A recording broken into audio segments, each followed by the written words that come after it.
right, a key factor in how the midterms are going to go down may be what happens this week in Kansas. This is a state that hasn't sent a Democrat to Congress in over a decade. But there is this crowded field in tomorrow's primary that features a choice between a more centrist approach and the more liberal policies, aggressively so, backed by people like Bernie Sanders and his acolyte and the big winner here in New York, Alexandria Ocasio-Cortez. They have both thrown their support behind my next guest, congressional candidate Brent Welder. Good to have you on, sir. Hey, Chris, great to be here. Thank you so much. So, boy, oh boy, is this some mix of what you have going on in the primary there. I was just trying in the break to figure it out. I can't give you a sense of what we think is going to happen. What do you think happens tomorrow night? And more importantly, why? Well, we are up in the polls right now, both in the general election. We're beating Congressman Welder by 7 points, which is the largest lead of any Democratic challenger in the country. We're also up in the primary polls for tomorrow quite a bit. Now, obviously, I am not taking anything for granted. We're working hard for every single last vote, and we're going to keep working hard until we beat Congressman Yoder in November, because obviously this is an extremely important election. You know, I had Rosie O'Donnell on earlier. You know, tonight she's got people who are Broadway performers down in front of the White House. And I don't know if you had a chance. I know you're campaigning. But the conversation for her is Trump's got to go. He's a bad guy. He does bad things. The Democrats have to win. My point back is anti's not enough. When you look at big turns, whoever wins in midterms does it because they are offering something for, not just against.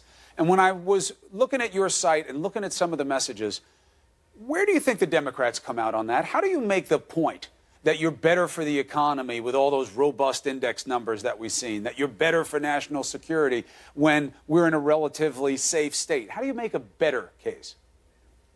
Well, you know, I was one of the first staffers on Barack Obama's campaign. I was the national field director for the Teamsters. I've been around, you know, organizing for a long time. And what I've seen, unfortunately, for so many years now is that the Democrats keep losing and losing and losing. We've lost the White House, we've lost the House, the Senate, state legislators, the governorship. And we've been doing it, generally speaking, the same way, trying to run candidates that are running on a corporatist message, on a center-right message, and it hasn't worked.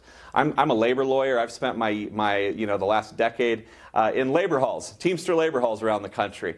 And what I find is that, you know, these people that voted for Barack Obama and then Donald Trump will come back to the Democratic Party, but you have to tell them exactly what you're going to do for them. You have to talk to them about these bold, populist, progressive economic ideas, and that's how we're going to win them back. And I think that's why I'm beating Congressman Yoder by 7 points right now, the largest lead in the country, even though I'm right here in Kansas, because you know, these economic ideas are really resonating so well with people in my district. The 3rd district includes Kansas City. Am I right? I'm right about that, right? All right. So yep, that's where I live, in fact. So I hope it does. So that's helping you. That's helping you in terms of a message that will go to a more diverse and base and a bigger population.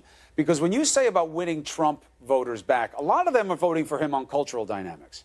They're not the blue-collar pocketbooks economics that I grew up with a father who was in the Democratic Party as a governor, and he talked to that a lot. That's not the dialogue anymore, and it seems to be that you have 2 layers of conflict and challenge to deal with. That one, that they're talking culture, not just commerce, and 2, that the left has a divide, which is guys like you, and the criticism will be, Mr. Welder, you're free everything. You're free everything for everybody, free, free, free. Can't have enough tax money injected into people's lives, versus a more centrist approach. How do you deal with both of those burdens? Well, you know, and one thing that you didn't mention that I think is actually extremely important to these working class folks that we need to win back is finally ending the corrupting influence of big money in politics. That's something that I've been working for myself throughout my life.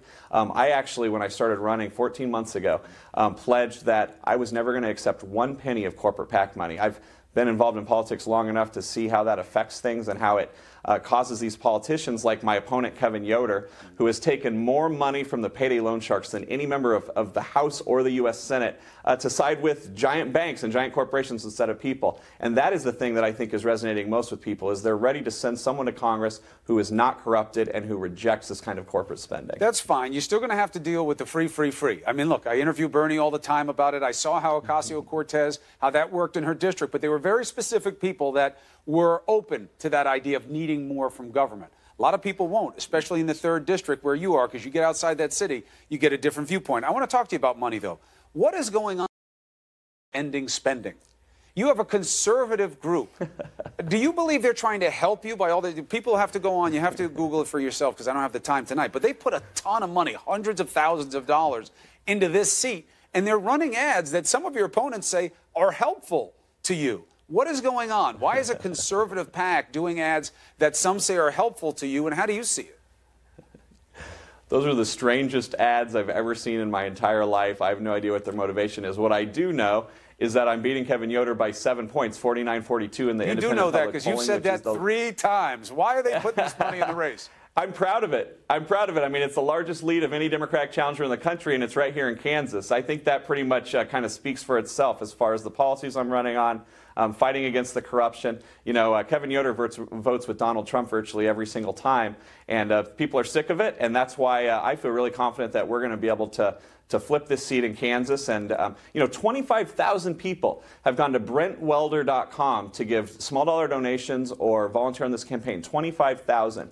And that's how we're building a people-fueled campaign, even though I'm rejecting corporate PAC money.